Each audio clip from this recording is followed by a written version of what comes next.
Queremos saludar además a los compañeros que también nos están siguiendo a través del canal de YouTube. Les damos nuestro saludo, pero esperamos que estén disfrutando esta jornada.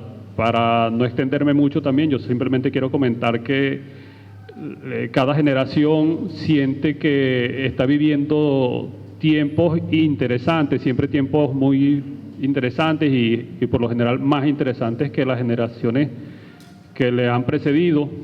Creo que no es exagerado decir que la nuestra, la generación o las generaciones que le ha correspondido convivir el tiempo del comandante Chávez y especialmente a quienes les ha correspondido vivir junto al comandante Chávez pueden dar fe de que ciertamente los últimos, por lo menos los últimos, ni siquiera los últimos 20, los últimos 30 años, si consideramos que este año también se están cumpliendo 4 años del 4 de febrero, cuando la mayoría de venezolanos y venezolanas conocimos al comandante Chávez en aquella mañana del 4 de febrero del 92, pueden dar fe de que son tiempos sin duda alguna muy interesantes.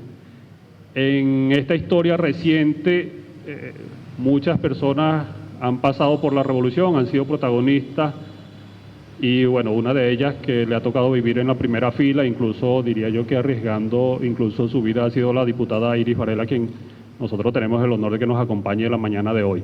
Así que bueno, le agradecemos desde el Centro Internacional Miranda que haga un espacio en la apretada agenda que tiene y que pueda compartir algunas reflexiones sobre aquellos momentos que vivimos en abril del año 2002. Así que bueno, diputada, muy bienvenida, muchísimas gracias por el honor que nos hace.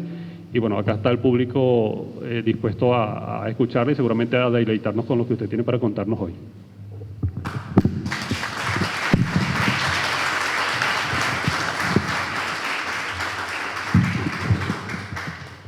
Bueno, buenos días a todos y a todas. Gracias por la invitación, gracias Domingo. De verdad que creo que felicitaciones a nuestro maestro Antonio Martínez, con ese canto necesario. Yo siempre he dicho que si ante la arremetida mediática y de los factores de poder internacionales que siempre están al acecho de nuestro proceso revolucionario, y ellos han venido de alguna manera desapareciendo la narrativa de las redes, ¿no?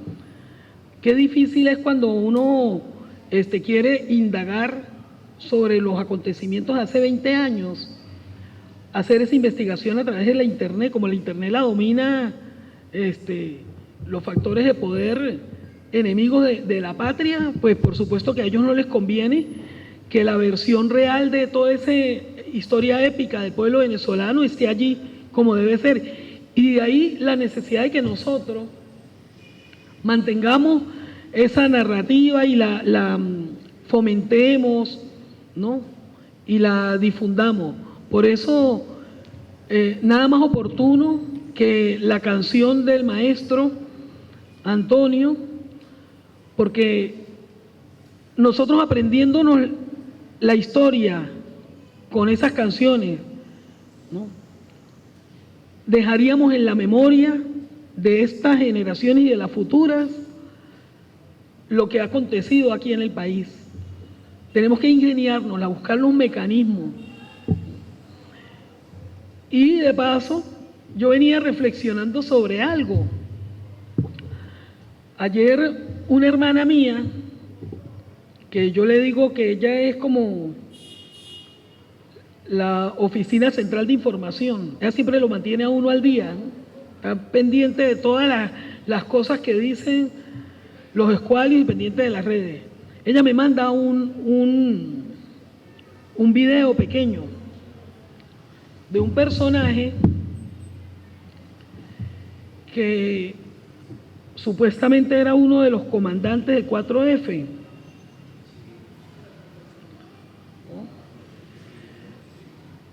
Ella me envía, no sé si ustedes han podido verlo, a este caballero. Volver a la Constitución, olvidarse. Escuchen lo que dice.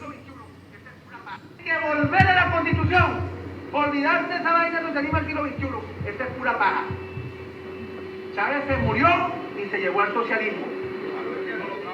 El socialismo, como ellos lo plantean, es un totalitarismo que va en contra frontalmente de esta constitución. Usted no sabía. ¿Lograron escucharlo? Discúlpeme que arranque con esto, ¿no? Pero creo que es necesario. Es necesario porque yo venía reflexionando sobre esto que me causó una indignación extrema. Pero además, Chávez murió para él.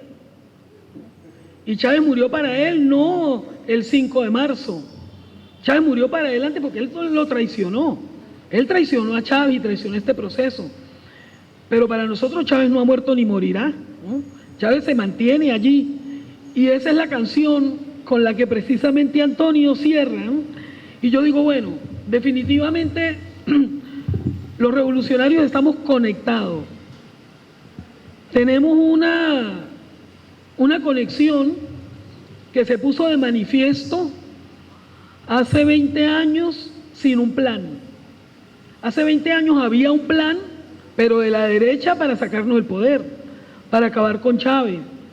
Planes que, por cierto, no han cesado. Pero ellos sí tenían su plan. Yo recuerdo que antes del 11 hubo varios episodios, ¿no? En abril de 2002 apenas tenía la revolución 2 años en el poder, porque Chávez gana en diciembre del 98, asume en el 99, que fue el año de la constituyente. Él renuncia, pone su cargo a la orden de la Asamblea Nacional Constituyente. La Asamblea Constituyente era la que gobernaba el país. Recuerden que todo se convirtió en una Asamblea Constituyente soberana, poder originario, y todos los poderes cesaron en sus funciones, dejaron comisiones especiales para que continuara pues la actividad del Estado, pero se estaba haciendo una constitución. Y después en la constitución se definió lo que iba a ser el Estado, y fue una constitución como única promesa electoral del comandante Chávez era convocar al pueblo a un proceso constituyente. Y el pueblo internalizó eso, se generó el debate, se conformaron frentes constituyentes por todas partes, ¿no? De ahí venimos, pues, de involucrarnos en ese proceso. Y bueno, yo tuve el privilegio de ser postulada a la constituyente por el Táchira, y fui constituyente por el Táchira con otros 3 compatriotas que entraron también allí. El profesor Temístocles Salazar, que en paz descanse, acaba de morir hace poco, un gran profesor muy querido, profesor universitario, militante de toda la vida del Partido Comunista. El profesor Samuel López Rivas, que ese sí era, y es, pues, de los, entonces era de los activos civiles que acompañaron al comandante Chávez en la clandestinidad, hermano de un militar también, y Ronald Blanco Lacruz, que después fue gobernador del Táchira, a quien hace 11 años también fue uno de los pocos que se le oyó denunciar el golpe de Estado y decir que él iba a correr la misma suerte que el comandante Chávez. Porque bueno, hace 20 años se puso a prueba la lealtad y surgió algo que emergió para el país con el comandante Chávez, que fue la unión cívico-militar.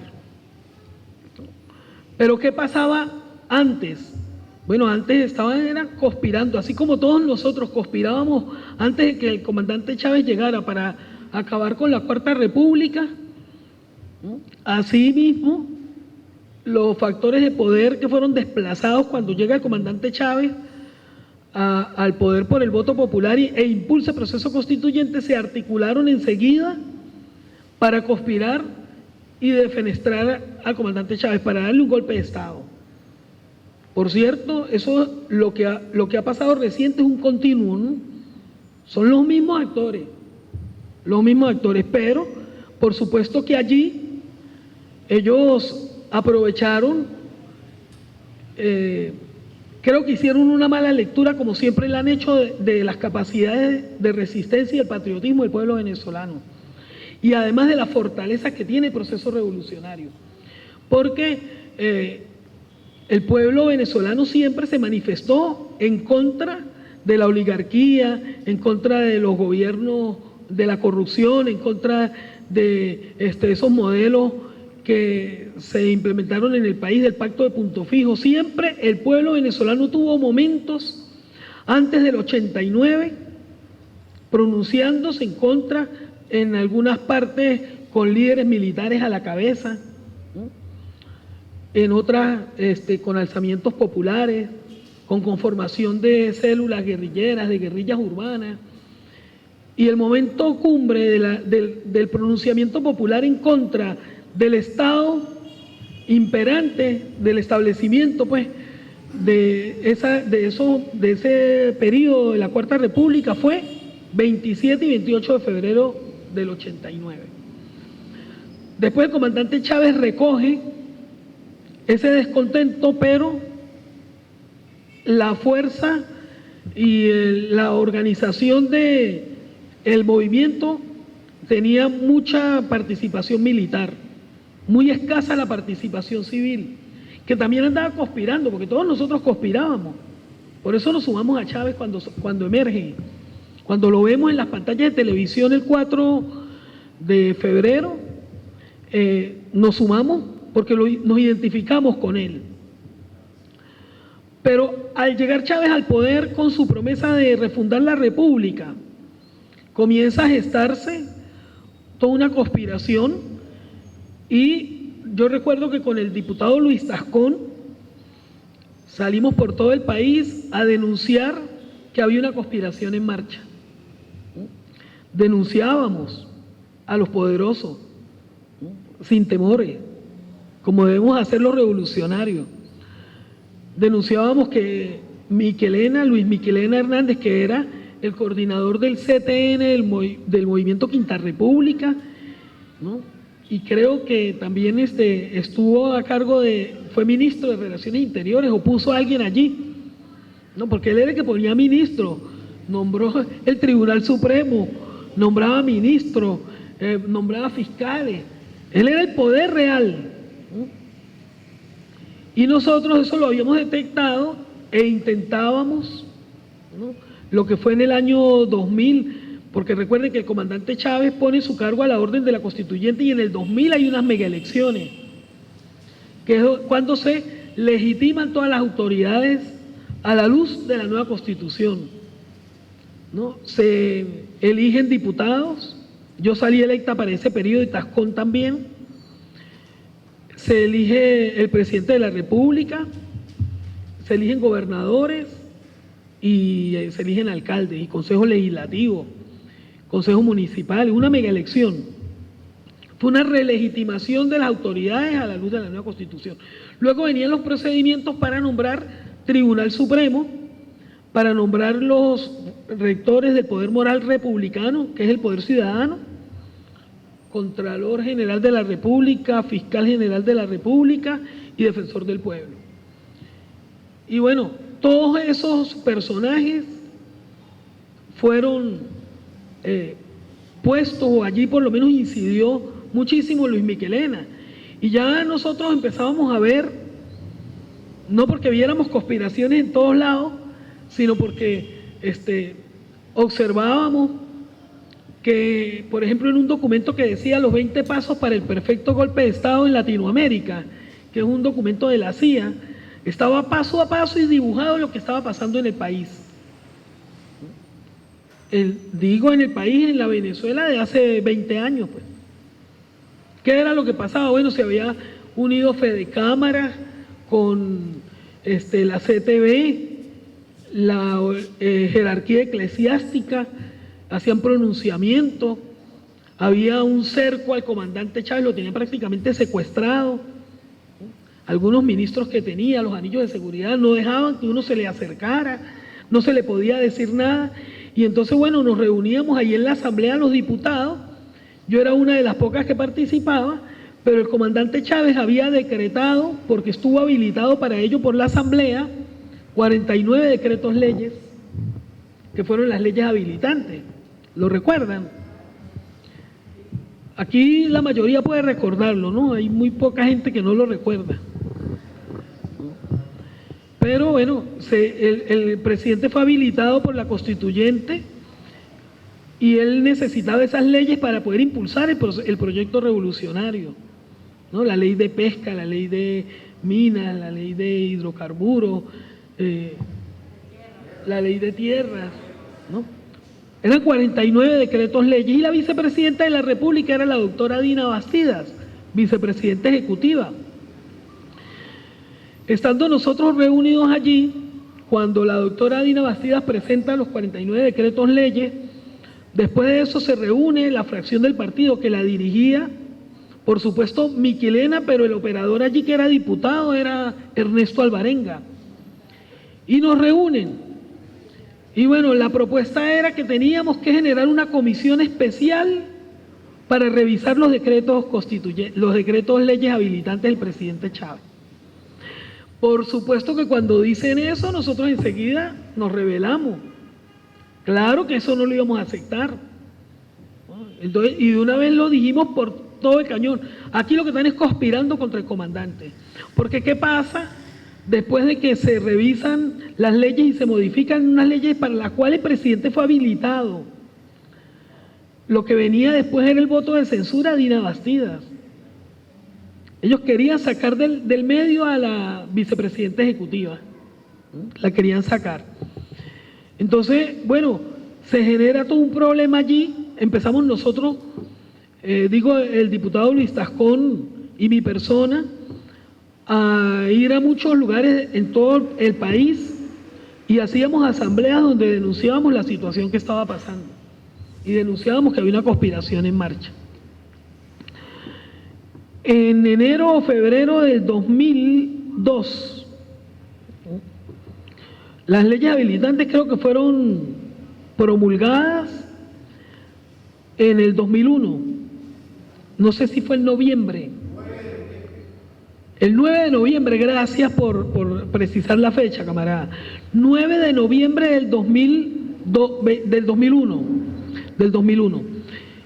Y bueno, el contexto sociopolítico era ese, pues. Nosotros estábamos viendo lo que estaba pasando allí. En enero viene el pronunciamiento de los militares golpistas. Empiezan con el goteo militar, el golpe de micrófono, le decíamos nosotros, y yo recuerdo que cuando se pronuncia Pedro Soto, que era un coronel de la aviación, cuando él se pronuncia, enseguida el pueblo caraqueño se viene para el Palacio de Miraflores y nos convertimos en los guardianes del presidente, en los guardianes de la revolución, en los guardianes del palacio, decíamos, los guardianes y las guardianes de Miraflores. Y ahí estuvimos denunciando, rechazando ese pronunciamiento y bueno, manifestándole nuestro respaldo al comandante Hugo Rafael Chávez Frías. Luego, estando en esos días, cuando nosotros no quisimos conformar ninguna comisión especial para revisar las leyes habilitantes, fui citada al CTN. Citan al diputado Pedro Carreño y me citan a mí. Nos citaron por orden de Miquelena, pero el jefe de la fracción era Alvarenga. Entonces, como nosotros habíamos rechazado que ellos querían conformar la comisión para revisar las leyes habilitantes y denunciamos que ellos estaban conspirando y que eso a nosotros nos oliera a un golpe de Estado que le querían dar a Chávez, que ellos eran unos traidores. No sé con qué cuento ellos le irían al comandante Chávez. El asunto es que nos convocan para el CTN Y yo llego, Pedro no fue a esa convocatoria, yo sí, y estaba esperando. Cuando el comandante entra, nos recibieron en el salón oval de Miraflores. Ahí estaba todo el CTN reunido, y yo estaba esperando ahí. Me citaron para las 4 de la tarde y eran como las 8:30 de la noche y a mí todavía no me habían pasado. Pero cuando me pasan, el comandante Chávez se sorprende de que yo estuviera ahí. Me dice, y tal, y me da un abrazo, y ¿qué hace usted por aquí? Yo, bueno, yo fui citada, presidente. A mí me llamaron para acá. Y yo, ay, ¿por qué? ¿Cuál es el motivo? Entonces Alvarenga se ponía a decir que nosotros, primero dice que el diputado Luis Tascón, que el diputado Pedro Carreño, entonces yo lo atajé, no lo dejé hablar. Y yo, no, presidente, a mí que no me vengan aquí a decir que por Luis Tascón o por Pedro Carreño, llámenlos a ellos, yo respondo por mí. Que me digan cuál es el señalamiento contra mí, porque yo sí le voy a decir algo, presidente, aquí están conspirando para darle un golpe de Estado. Se lo dije ahí mismito. Yo le dije, ¿y quiere que le diga algo, presidente? Pregunte de los 100 y pico de diputados que tiene Movimiento Quinta República, que nos tenemos que reunir los lunes, ¿quiénes nos reunimos allí? Yo soy una que nunca falto, pero ahí no todos van. Pregunte quién es el asesor en materia de Código Penal, ni más ni menos que Alberto Arteaga Sánchez, el defensor de Carlos Andrés Pérez, ese es y el presidente así, y tal, y yo iba a seguir disparando cuando se para Miquelena, ¿no? Viejo zorro, y dice, no, realmente aquí como que hay un error, hay una equivocación. Es verdad que la diputada Iris Varela es una de las que más va. Yo le dije, presidente, quieren revisar las leyes habilitantes y nosotros estamos en contra. Eso es lo que está pasando aquí. Quieren reformar las leyes habilitantes y nosotros nos oponemos a eso porque eso es una conspiración. Usted fue habilitado. Entonces, bueno, después cuando surge Miquelena a decir eso, el presidente me dice, Iris, ¿qué tiene que decir? Yo le digo, presidente, que si era para felicitarme no me hubieran llamado, porque yo tenía que irme para Táchira porque tuve una reunión con la comunidad Morales allá. Y voy a tener que salir ahorita. Entonces digo, sí, aquí como que hay un error. Bueno, el comandante me despidió, yo salí. Cuando iba por Valencia dando la vuelta en el elevado ese que da para San Carlos, que hay una redoma ahí donde está Protinal, después de pasar el Vilo Center, me agarraron a tiros. Yo iba con una asistente mía que se llama Rosy Navarro, que es sobrina política, pues. Ella pequeñita, y yo iba manejando el carro, yo tenía un neón vino tinto. Y bueno, nos pasa el tipo, sí, nos agarran a tiro, el tipo muestra una pistola, era una pistola como plateada, ¿no? Sería para amedrentarnos, ¿no? Porque al carro no le pegaron ningún tiro, pero sí nos dispararon. Y bueno, yo eso, después, yo ahí no lo tomé como algo, eventual, ¿no? Como algo de la inseguridad, que se vivía en las ciudades. Pero después del golpe de Estado, yo empaté todo. Yo dije, no, eso no fue casual, ¿no?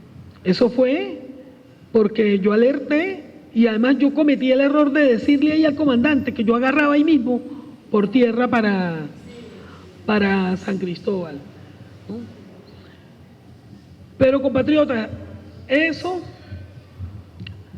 Lo que quiero resaltar, compatriotas, de esos hechos de hoy hace 20 años, ¿no? Bueno, fíjense, ¿no?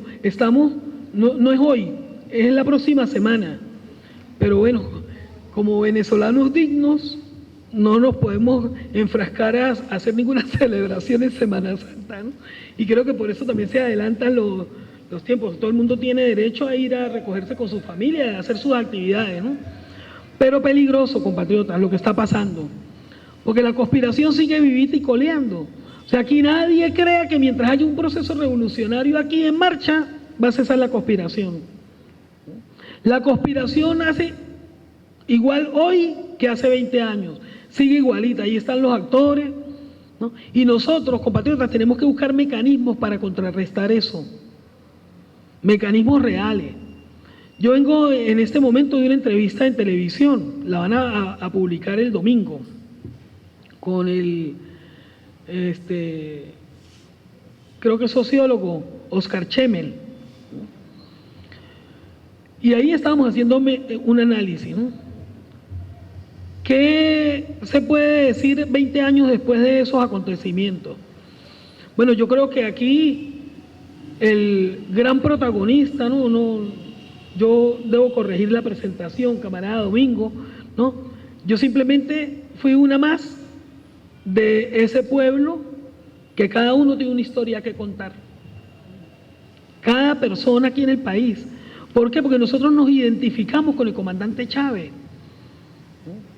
Totalmente. El pueblo, yo vi al pueblo que salió al Fuerte Tiuna, no importarle estar amenazado de que los militares nos iban a masacrar allí. Nadie estaba pensando en que los militares nos podían disparar. O sea, pensábamos que eso podía ser, pero no teníamos miedo, ¿no? Habíamos echado el miedo a la espalda. Eso fue lo que pasó hace 20 años. Un pueblo restiado. Esa es la misma valentía que tiene el pueblo hoy, con el cual sigue resistiendo. Es increíble lo que aquí ha pasado, compatriotas. Mire, nosotros todavía no percibimos que en el transcurso de estos 20 años de revolución nosotros venimos derrotando al imperio una y otra vez.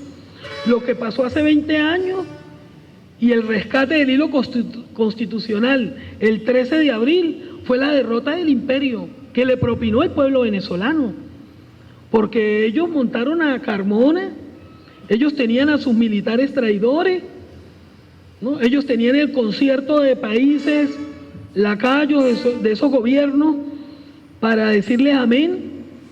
Los gringos detrás de todo eso, porque no era Carmona, esos son los gringos. Y sin embargo, ellos se montaron y nosotros los quitamos. Se restableció el hilo constitucional. ¿Y con qué se hizo?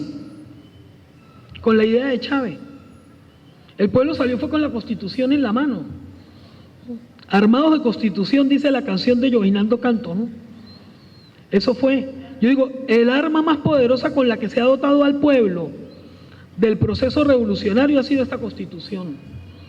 Con esta misma Constitución, Maduro conjuró la conspiración en el 2017, convocando una Asamblea Nacional Constituyente. Con esta misma Constitución, Maduro ha pulverizado a la derecha, porque esa derecha hoy está pulverizada, compatriotas. Claro, no hay muertos políticos. Nosotros sabemos que ellos hoy no tienen vida. Ya en las encuestas y en los porcentajes ni aparecen. Lo que tienen es un nivel de rechazo extraordinario. Dicen que alcanzan ya esos líderes de oposición alrededor de un 80% de rechazo. Se disputan pues el nivel de rechazo entre 80 y 80 y pico por ciento. Y los que tenemos aceptación somos la fuerza revolucionaria. Pues el presidente Nicolás Maduro tiene una aprobación de casi un 50%. ¿Por qué? Porque el pueblo se da cuenta como la forma como él ha resistido, como él está capoteando el temporal de las circunstancias tan difíciles que le han tocado al presidente Nicolás Maduro. Y ahí nos lleva, pues, cuando alguien aquí ha sido escéptico, cuando no han pensado, cuando estamos todo el mundo bajo una presión extrema, sale el mejor discípulo de Chávez y sale con una idea que da como quien dice en el clavo, ¿no? Es una realidad que hay un auge económico. ¿Y eso es gracias a quién? Digan lo que digan, hay una política que está ejerciendo impacto, que está teniendo resultados. Digan lo que digan, ¿no? Yo no, aquí hay unos buenos analistas económicos como el doctor Juan Carlos Valdés, ¿no? Que por supuesto maneja mucho mejor el tema, con más profundidad, el tema económico que yo. Pero yo veo el día a día, ¿no? Yo no estoy desvinculada de lo que pasa en el seno del pueblo. Me lo vivo para arriba y para abajo por las calles de este país. Soy una por muchas razones que no suele estar agarrando aviones para ir de una ciudad a otra, sino me voy por tierra. Que eso me permite tener una visión más cercana de los padecimientos y las necesidades del pueblo venezolano. Y sin duda, compatriotas, el presidente Nicolás Maduro ha estado llevando esta dirección de una manera magistral. Uno no sabe, a veces uno trata de descifrar quién le da los consejos a los líderes, ¿no? Que a veces uno cree que los líderes están tomando decisiones que a mí en lo particular en este punto no me pueden gustar, pero al final se ve que las decisiones fueron acertadas, porque producen un efecto para todos. Y es lo que estamos viendo, por eso es que los líderes se ganan el respeto de los pueblos. Entonces, bueno, con el comandante Chávez pasó igual. Él sigue liderando este proceso revolucionario. Y nosotros tenemos la obligación primero de mantener vivo el relato, de mantener en la memoria de nuestro pueblo todas las circunstancias que nuestro pueblo ha protagonizado. Porque aquí sencillamente lo que ha pasado es que como hace 200 años, hoy el pueblo venezolano de la revolución bolivariana está derrotando al imperio norteamericano. Así de sencillo, compatriotas. Si no fuera así, el presidente hoy no fuera Nicolás Maduro. Pero el presidente es Nicolás Maduro y en estos días recibió la visita de quien incluso se nombra como embajador de una república de Venezuela imaginaria. Dicen del gobierno de Narnia. Dice que es embajador de Venezuela, pero está en Colombia. Y el tipo vino para acá y ellos pidieron ser recibidos ¿por quién? Por el presidente de la República Bolivariana de Venezuela, que es Nicolás Maduro Moro. Y eso es gracias a qué, compatriota. Eso es gracias a que hace 20 años el pueblo venezolano, después del golpe de Estado, salió con esta Constitución a defenderla. Y todo lo que ha pasado después, ¿no? Con los constantes ataques, guarimbas, paros, golpes de Estado, intentos de magnicidio que le pasaron a Chávez y a Maduro, todo eso se ha contrarrestado aplicando la Constitución. Ha sido aplicando la Constitución que eso se ha contrarrestado. A la posición de ver hoy ya a quienes no defendían la Constitución, ahora sí tratar de levantarla, ahora sí tratan de reconocerla, ahora sí tratan de esgrimirla. Incluso pasa con las mismas leyes esas habilitantes. Por ejemplo, en Barinas, que tengo allá una responsabilidad que me envió la revolución para allá como jefa política, yo me he reunido con productores de ese grupo que quemaron en el pasado la ley de tierras. Bueno, hoy, 20 años después, ahora ellos piden que la ley de tierras se aplique y están hablando el mismo idioma de los campesinos. Eso está pasando en Barinas y nadie me lo ha contado, lo estoy viviendo. Lo que demuestra, compatriotas, es que el proceso revolucionario se viene consolidando. Por supuesto que no es caminando por un sendero, como es un lecho de rosas, ¿no?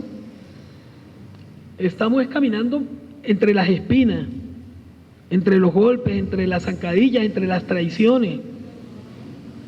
Porque el 11 de abril el pueblo venezolano fue golpeado por la traición. A los que más creía leales al comandante Chávez lo vieron como lo traicionaron. Pues allí traicionó Miquelena, allí traicionó Arias Cárdenas, allí traicionaron Joel Acosta Chirino, allí traicionaron un grupo de militares y todo el alto mando militar que acompañaba a Chávez. Ellos conspiraron. Por eso cuando el pueblo se lanza a las calles, el 13 de abril no querían nada con los militares. Pero también hubo muchos militares leales, solo que no tenían posiciones de poder que tenían los traidores.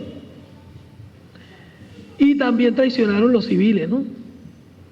Habían una lista de diputados que incluso fue difícil después congregarlo para pronunciarnos contra el golpe de Estado desde la misma asamblea, teniendo mayoría.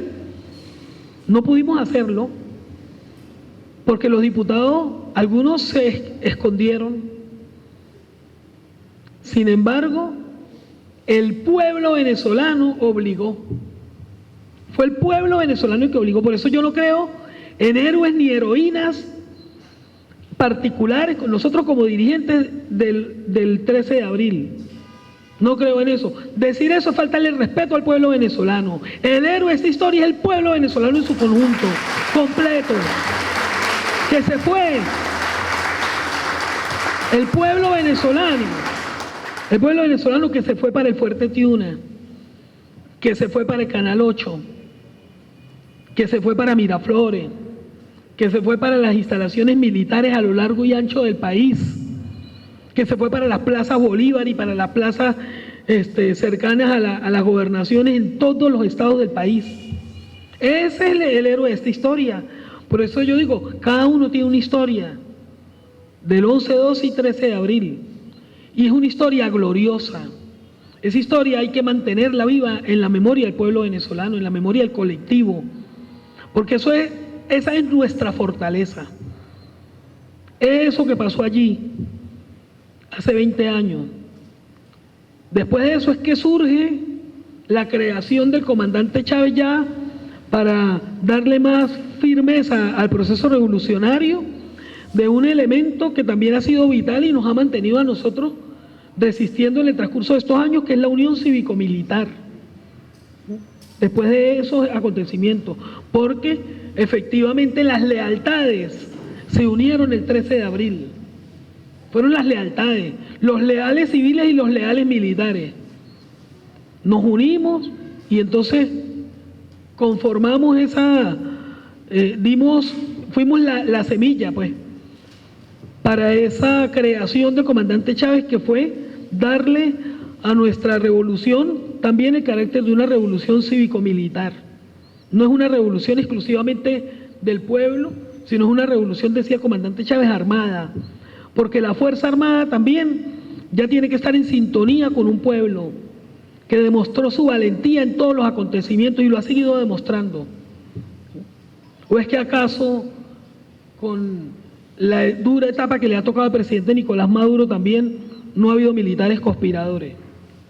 Claro que los hay. Ahí están. Han salido algunos. Y voy a decir algo para cerrar, para que quede para nuestra reflexión. Nadie crea que los conspiradores ya todos salieron y todos están identificados. Nadie crea eso. La conspiración, mientras esté un proyecto revolucionario en el poder, seguirá también existiendo. Y es nuestro deber tener la inteligencia suficiente para poder formar a nuestro pueblo, organizarlo, y que sea nuestro pueblo, como siempre, el que salga en defensa contundente de la revolución bolivariana.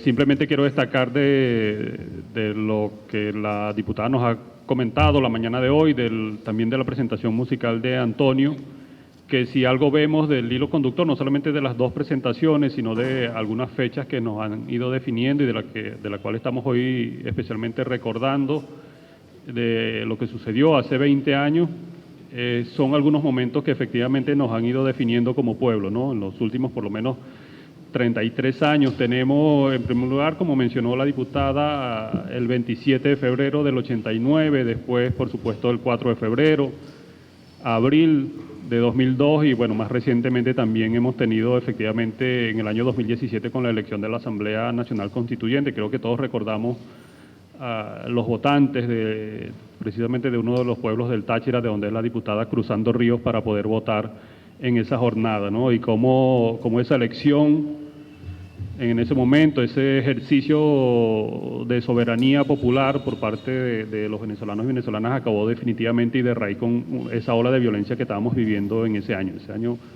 después de esa elección, desaparecieron durante mucho tiempo, por lo menos, todos las violencias, las barricadas que nos impedían a muchos de nosotros movilizarnos incluso por nuestras calles, ¿no? Entonces creo que ese proceso continúa de construcción, de cimentación de nosotros como pueblo y explica, por supuesto, en gran medida todas las victorias que nosotros hemos tenido, especialmente durante los últimos 20 años. Por supuesto, eso no está desligado de las jornadas que vivimos como pueblo de hace 200 años de la mano de Simón Bolívar y de nuestros libertadores, y por supuesto en los últimos 20 años de la mano del comandante Chávez.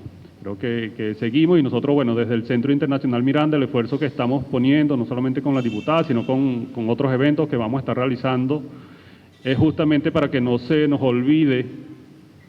Es difícil, dicen algunos, hacer la historia y escribirla al mismo tiempo, pero bueno, creo que nosotros estamos obligados a hacerlo y nosotros desde el Centro Internacional Miranda por lo menos estamos haciendo el intento de que no quede en el olvido todas las gestas victoriosas que hemos tenido nosotros en estos últimos años. Me gustaría agregar, diputada, que no solamente estamos personas acá que recordamos perfectamente los sucesos de abril de 2002, hay algunos más jóvenes. Quiero saludar especialmente la presencia del niño Ernesto Ali. Por favor, si quiere, Ernesto Ali está por allí, que nos acompaña, ha venido acompañando las jornadas también del Centro Internacional Miranda y creo que lo va a seguir haciendo y es la garantía de que esta revolución va a seguir, va además seguir triunfando durante muchísimos años. Así que bueno, bienvenido Ernesto Ali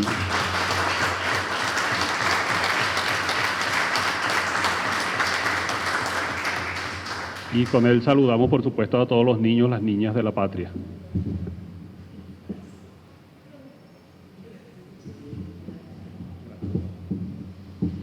Por venir siempre.